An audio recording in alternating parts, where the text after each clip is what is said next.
Hello बच्चों, आपका अपना नितिन सर आपको फिर से मिलने आया है एक नए टॉपिक के साथ, एक डिफरेंट टॉपिक के साथ। आज का हमारा टॉपिक टाइम पर है। ये जो क्लॉक आप देख रहे हैं, इसमें एक आवर हैंड है और एक मिनट हैंड है, और इन दोनों के बीच में at any point of time एक एंगल फॉर्म होता है, राइट। तो आज हम ये पता करेंगे कि ये जो एंगल फॉर्म होता है, ये किसी भी टाइम पे अगर निकालना हो तो कैसे निकाला जाए। उसका एक शॉर्टकट तरीका है जो मैं आपको सिखाने वाला हूँ। आज का हमारा क्वेश्चन दो पार्ट्स में होगा। पहले हमें एक्चुअल टाइम फाइंड करना है, और उसके बाद हमें ये एंगल जो बनता है, ये एंगल फॉर्म करना है। टाइम कुछ भी हो सकता है, जैसे 11:42 हो गया, या 1:27 हो गया, या 6:12 हो गया, या 12:30 हो गया। कुछ भी टाइम हो सकता है। हमें उस टाइम पे क्या एंगल फॉर्म हो रहा है, ये हमें पता करना है। अभी एक्चुअली एक चीज मैं आपसे आज शेयर करना चाहूंगा। एक गाना है ना, जिसमें कहते हैं कि कभी कभी मेरे दिल में ख्याल आता है।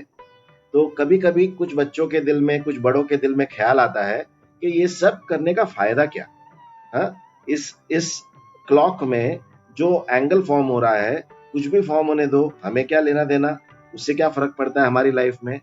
तो उसका आंसर ये है बच्चों कि ये जो भी हम कर रहे हैं, ये हमारे दिमाग की एक एक्सरसाइज है। हम हमको अगर वेट गेन करना है या लूज करना है तो हम जिम जाते हैं, राइट। जिम में क्या होता है, इक्विपमेंट्स हमको क्या करते हैं, मदद करते हैं, या तो वेट गेन करने में या वेट लूज करने में।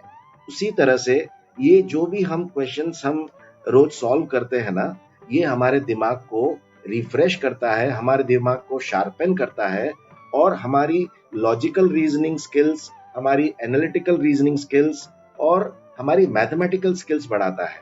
तो इसका जो एडवांटेज है, ये ओवरऑल हर एक चीज के ऊपर उसका जाके इम्पैक्ट पड़ता है, सिर्फ मैथ्स के ऊपर नहीं।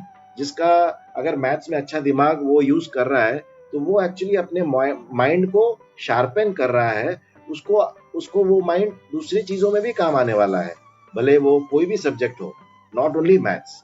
तो उस लिहाज से आप ये जो भी हम करते हैं ना, उस एंगल से आपको सोचना चाहिए, और उस एंथुसियाज्म से करना चाहिए कि ये हमारे दिमाग को बहुत शार्प करने का टूल है। तो चलो आ जाते हैं हमारे क्वेश्चन के ऊपर। तो ये जो क्वेश्चन आप देख रहे हो ना, ये जनरली आपको आईपीएम में तो बहुत रेगुलरली दिखता है, और यूपीएससी एग्जाम्स में दिखता है, और ओलंपियाड में भी कभी कभी आता है। बट आईपीएम में ये बहुत रेगुलरली दिखता है। इनफैक्ट मेगा फाइनल्स में ये क्वेश्चन बहुत रेगुलरली आता है। ये जनरली स्टैंडर्ड 6 और 7 में आपको दिखेगा। मेरा नाम नितिन चौहान है। I am math tutor and mentor at iMinds Academy, and our objective is to make math interesting. तो आज हम इस क्लॉक के सहारे मैथ को बहुत बहुत इंटरेस्टिंग बनाने वाले हैं। So join me and let us start. So what do we have? Let us read the question. Diya and Sia set correct time in their watches at 12 noon. Diya's watch runs faster by 7 minutes. मतलब दिया की घड़ी में कुछ defect है, वो fast run कर रही है। Find the angle between hour hand and minute hand in Siya's watch, हाँ, जिसकी घड़ी सही चल रही है। When Diya's watch shows 3:43 PM the same day. तो ये क्वेश्चन पहले समझने की कोशिश करें आप। एक बात याद रखना कि क्वेश्चन को अगर आपने समझने का प्रयास सही किया और आपको क्वेश्चन सही समझ में आया, तो उसके आपने ऑलमोस्ट 50% अपनी जर्नी कवर कर ली है, और उसके बाद फिर आंसर ही निकालना होता है। और अगर आपने बाय चांस अगर आपने क्वेश्चन समझने में गलती कर दी, तो समझ लो कि आपको उसका कोई मार्क नहीं मिलने वाला। तो इसलिए उस लिहाज से क्वेश्चन को समझना बहुत इंपॉर्टेंट है मैथ्स में। इसलिए ध्यान से पढ़िए, और उसको अगर चाहिए तो ब्रेक कीजिए। चलो आज मैं आपको ब्रेक कैसे करते हैं क्वेश्चन को, मैं वो बताता हूँ। अभी दिया और सिया दो दो फ्रेंड्स हैं, उनकी दोनों की अपनी अपनी वॉचेस हैं। सो let us write down the data here. अभी मैं क्वेश्चन को ब्रेक कर रहा हूँ। ब्रेक क्या कर रहा हूँ, अभी यहाँ दिया लिख रहा हूँ, ये दिया हो गई, ये सिया हो गई, right. Siya,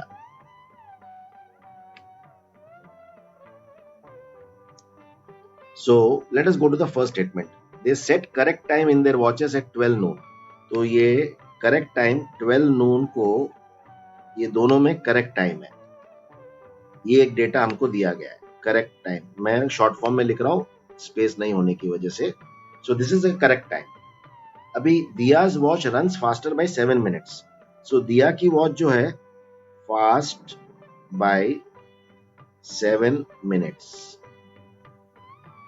We have to find the angle between hour hand and minute hand in Sia's watch when Dia's watch shows 3:43 p.m.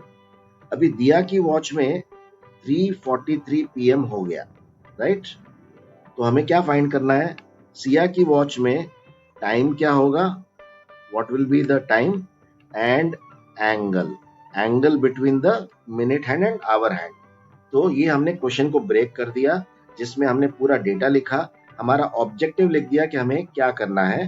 तो हमें सिया की वॉच में पहले टाइम फाइंड करना है जब दिया की वॉच में 3:43 PM हुआ है, और हमें उस वक्त जब सिया के वॉच में जो टाइम हमें मिलेगा उस वक्त क्या एंगल फॉर्म हुआ है वो हमें पता करना है. तो अभी आपको क्वेश्चन शायद और अच्छी तरह से समझ में आया होगा. याद रखना, अगर कभी आपको क्वेश्चन समझ में आने में दिक्कत हो तो क्वेश्चन को ब्रेक कर लो पार्ट्स में, जैसे मैंने यहाँ किया है. ठीक है, तो चलो अभी हम शुरू करते हैं. तो पहले हम क्या करेंगे, यूनिटरी मेथड यूज करके सिया की घड़ी में क्या टाइम हुआ है वो पता करेंगे. एक बार वो टाइम का पता चल जाए फिर हम उसका एंगल फाइंड करेंगे. ठीक है ना? तो यहाँ यूनिटरी मेथड हम यूज कर रहे हैं, दिया और सिया. अब क्वेश्चन में क्या दिया है कि सिया की घड़ी तो ठीक चल रही है, लेकिन दिया की घड़ी जो है वो 7 मिनट फास्ट है. इसका मतलब क्या कि अगर सिया की घड़ी में 60 मिनट्स, ये मिनट्स का डेटा है और ये भी मिनट्स का डेटा है. सो सिया की घड़ी में अगर 60 मिनट्स चलते हैं तो दिया की घड़ी में कितने चलेंगे? 60 + 7, क्योंकि उसकी घड़ी 7 मिनट फास्ट है. तो 60 की जगह पे दिया की घड़ी में 67 मिनट्स चलेंगे. अब दिया की घड़ी में क्या टाइम हुआ है? 3:43. इसका मतलब 12 बजे से लेकर ये 3:43 तक कितने मिनट्स दिया की घड़ी में ट्रैवल किया है वो हम पता करते हैं. 3 आवर्स मतलब 180 मिनट्स है ना, और प्लस 43, इसका मतलब टोटल 223 मिनट्स ट्रैवल किया है दिया की घड़ी ने. तो दिया के कॉलम के नीचे हम 223 लिख देंगे. और अगर दिया की घड़ी में 223 मिनट्स ट्रैवल किया है तो सिया की घड़ी में कितना ट्रैवल होगा वो हमें पता करना है. अब सोचिए, सिया की घड़ी में नेचुरली कम ही होगा ना, क्योंकि दिया की घड़ी फास्ट चल रही है. तो दिया की घड़ी में अगर 223 हुआ है तो सिया की घड़ी में तो 223 से कम ही होने वाला है. वो हम पता करते हैं क्या है. सो यहाँ क्वेश्चन मार्क डाल दिया और यहाँ हम ये क्रॉस मल्टीप्लिकेशन हो गया इधर, राइट? ये क्रॉस मल्टीप्लिकेशन करेंगे हम, और जो क्वेश्चन मार्क है उसके ऑपोजिट वाला जो नंबर है उसको हम सर्कल करेंगे, और जो नॉन सर्कल नंबर्स है इनको हम मल्टीप्लाई करेंगे नेक्स्ट. सो 60 × 223 अपॉन 67 सर्कल नंबर से डिवाइड करेंगे. सो 67 आ गया. तो when you do the simplification और डिवीजन आपको आएगा 199 मिनट्स. तो अभी हमें ये पता चला कि सिया की घड़ी में 199 मिनट्स ट्रैवल किया है जब दिया की घड़ी में 223 मिनट्स ट्रैवल किया. अब 199 मिनट्स का मतलब क्या है? इसका मतलब सिया की घड़ी में क्या टाइम हुआ वो पता करेंगे. So let us break down 199 minutes. 199 minutes is equal to 180 minutes plus 19 minutes. इसका मतलब 3 आवर्स 19 मिनट्स. अब उन्होंने 12 बजे करेक्ट टाइम सेट किया था, उसके बाद 3 आवर्स 19 मिनट्स ट्रैवल किया. इसका मतलब अभी हमें सिया का टाइम मिल गया. सिया की घड़ी का टाइम है, सिया वॉच इज शोइंग